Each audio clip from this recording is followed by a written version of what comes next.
പിതാവിന്റെയും പുത്രന്റെയും പരിശുദ്ധാത്മാവിന്റെയും നാമത്തിൽ ആമേൻ. കുടുംബ വിശുദ്ധീകരണ പ്രാർത്ഥന. കുടുംബത്തെ സ്ഥാപിക്കുകയും കുടുംബ ജീവിതത്തെ അനുഗ്രഹിക്കുകയും ചെയ്ത പിതാവും പുത്രനും പരിശുദ്ധാത്മാവുമായ ദൈവമേ, അങ്ങ് ഞങ്ങളുടെ മധ്യേ സന്നിഹിതനാണെന്ന് ഞങ്ങൾ വിശ്വസിക്കുന്നു. അങ്ങയെ ഞങ്ങൾ ആരാധിക്കുന്നു, അങ്ങയെ ഞങ്ങൾ സ്നേഹിക്കുന്നു. ഞങ്ങൾക്ക് നൽകിയിട്ടുള്ള ആത്മീകവും ശാരീരികവുമായ എല്ലാ അനുഗ്രഹങ്ങൾക്കും ഞങ്ങൾ നന്ദി പറയുന്നു. ഞങ്ങൾ ചെയ്തു പോയ പാപങ്ങളെക്കുറിച്ച് ഞങ്ങൾ മനസ്തപിക്കുന്നു, അവയ്ക്ക് ഞങ്ങൾ മാപ്പപേക്ഷിക്കുന്നു. ഞങ്ങളുടെ ഭവനത്തിൽ അങ്ങ് വാസമുറപ്പിക്കണമേ. ഞങ്ങളുടെ വിചാരങ്ങളും വാക്കുകളും പ്രവൃത്തികളും വ്യാപാരങ്ങളും അങ്ങ് നിയന്ത്രിക്കണമേ. വിശ്വാസത്തിലും വിശുദ്ധിയിലും ഞങ്ങളെ വളർത്തണമേ. പരസ്പര സ്നേഹവും ബഹുമാനവും ഞങ്ങൾക്ക് നൽകണമേ. ഭിന്നതയും കലഹവും ഉണ്ടാകാതെ സമാധാനത്തിലും ഐക്യത്തിലും ഞങ്ങളെ നയിക്കണമേ. ദൈവ ശുശ്രൂഷയ്ക്കും സഭാസേവനത്തിനുമായി ഞങ്ങളുടെ കുടുംബങ്ങളിൽ നിന്ന് പ്രേക്ഷിതരെ വിളിക്കണമേ. രോഗികളെയും ആസന്ന മരണരെയും കാത്തു പരിപാലിക്കണമേ.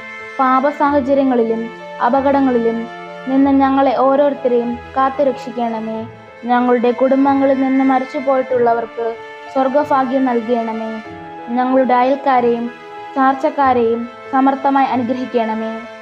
ഞങ്ങളെല്ലാവരും അവസാനം അങ്ങയോടൊന്നിച്ച് സ്വർഗഭാഗ്യം അനുഭവിക്കാൻ ഇടവരുത്തുകയും ചെയ്യണമേ.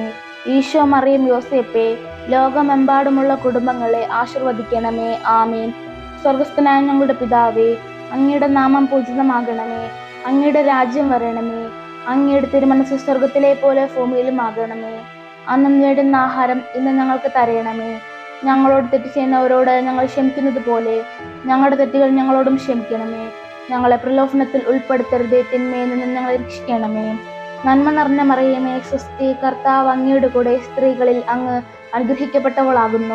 അങ്ങയുടെ ഉദരത്തിൻ ഫലമായി ഈശോ അനുഗ്രഹിക്കപ്പെട്ടവനാകുന്നു. പരിശുദ്ധ മറിയമേ, തമ്പുരാന്റെ അമ്മേ, പാപികളായ ഞങ്ങൾക്ക് വേണ്ടി ഇപ്പോഴും ഞങ്ങളുടെ മരണസമയത്തും തമ്പുരാനോട് അപേക്ഷിക്കണമേ. പിതാവിനും പുത്രനും പരിശുദ്ധാത്മാവിനും സ്തുതി, ആദിയിലെ പോലെ ഇപ്പോഴും എപ്പോഴും എന്നേക്കും. ആമേൻ.